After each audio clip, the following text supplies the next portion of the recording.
വർഗീയ അർബുദം ബാധിച്ച ഇസ്ലാം തീവ്രവാദികളുടെ പുതിയ ആഹ്വാനമാണ് ക്രിസ്തു വിശ്വാസികളെ എവിടെ വെച്ച് കാണുന്നുവോ അവിടെ വെച്ച് തന്നെ അവരെ കൊന്നുതള്ളണമെന്ന്.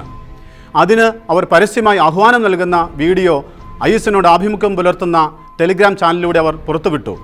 ഇത് ഇപ്പോൾ സാമൂഹ്യ മാധ്യമങ്ങളിൽ നിറഞ്ഞു നിൽക്കുകയാണ്.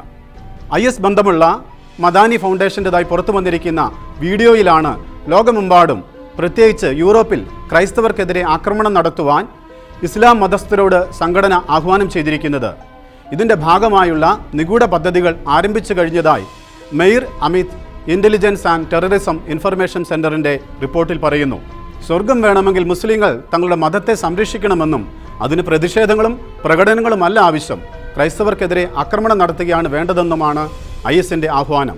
പണിയായുധങ്ങളടക്കം കയ്യിലുള്ള എല്ലാ ഉപകരണങ്ങളും ക്രൈസ്തവരെ കൊന്നുകളയാൻ കൊലപാതകത്തിനായി ഉപയോഗിക്കാമെന്നും വീഡിയോയിൽ പറയുന്നു.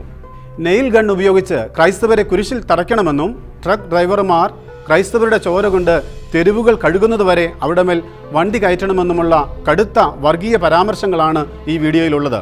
കഴിഞ്ഞ മാസം കിഴക്കൻ കോങ്കോയിൽ 23 ക്രൈസ്തവരെ കൂട്ടക്കൊല ചെയ്തതും മൊസാംബിക്കൻ സൈനികരെ കൊലപ്പെടുത്തിയതും ഇതിൻ്റെ ഭാഗമായിട്ടാണെന്നാണ് കരുതുന്നത്. സ്വീഡനിൽ ഖുറാൻ കത്തിച്ചതാണ് ഈ ആഹ്വാനങ്ങളുടെ മൂലകാരണമായി ചൂണ്ടിക്കാട്ടുന്നത്. ഏതോ ഒരു എക്സ്ട്രീമിസ്റ്റ് സ്വീഡനിൽ ഖുറാൻ കത്തിച്ചതിന് ലോകമെങ്ങുമുള്ള ക്രൈസ്തവർ എന്തു പിഴച്ചു എന്ന് ചിന്തിക്കുന്നവർ IS പേറുന്ന തത്വസംഹിതകൾ അറിഞ്ഞിരിക്കുന്നത് നല്ലതാണ്. കേരളത്തിൽ ഇതേ കാരണത്താൽ ബൈബിൾ കത്തിച്ച മുസ്തഫമാരെയും നയിക്കുന്നത് അതേ തത്വസംഹിതകളാണ് എന്നതാണ് കേരളത്തെയും ഭയപ്പെടുത്തുന്നത്. ആയുധം കൊണ്ട് ലോകം കീഴടക്കാമെന്ന് ധരിച്ച് കൊള്ളയും കൊള്ളിവയ്പും കൊലപാതകങ്ങളുമൊക്കെയായി IS ഇറങ്ങിത്തിരിച്ചിട്ട് വർഷങ്ങളേറെയായി. അവർക്കാണെങ്കിൽ ഏറ്റവും കൂടുതൽ അസഹിഷ്ണുതയുള്ളത് ലോകം മുഴുവൻ സാന്നിധ്യമുള്ള ക്രൈസ്തവരോടാണ്. മറ്റൊരു വശത്ത് തുർക്കിയിലെ ക്രൈസ്തവ ദേവാലയമായിരുന്ന ഹാഗിയ സോഫിയ ദേവാലയത്തെ അധിനിവേശത്തിൽ പിടിച്ചെടുത്ത് മോസ്കാക്കി മാറ്റിയും നൈജീരിയയിൽ ക്രൈസ്തവർക്ക് നേരെയുള്ള ക്രൂരമായ വംശഹത്യകൾ നടത്തിയും ക്രൈസ്തവ പീഡനങ്ങൾ തുടരുകയാണ്.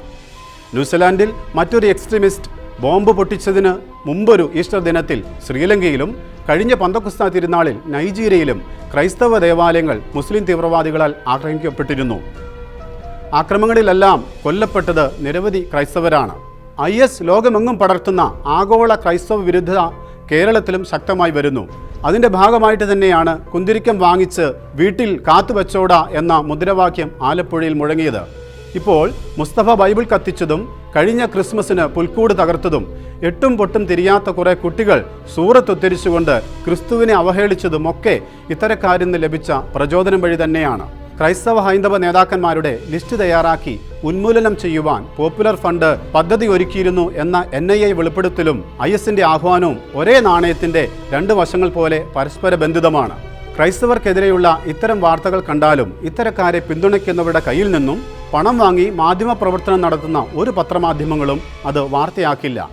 ഇസ്ലാം വോട്ട് ബാങ്ക് സംരക്ഷിക്കുക എന്നത് ലക്ഷ്യമാക്കി ഭരിക്കുന്ന കേരളത്തിലെ ഭരണകൂടവും ഇതെല്ലാം അറിഞ്ഞാലും മൗനം തുടരും. പീഡനപർവങ്ങളുടെ തീയിൽ കുരുത്തതാണ് ക്രൈസ്തവ വിശ്വാസം. അത് ഇസ്ലാം ഭീകരതയുടെ വെയിലുകൊണ്ടാൽ വാടിപ്പോകില്ല.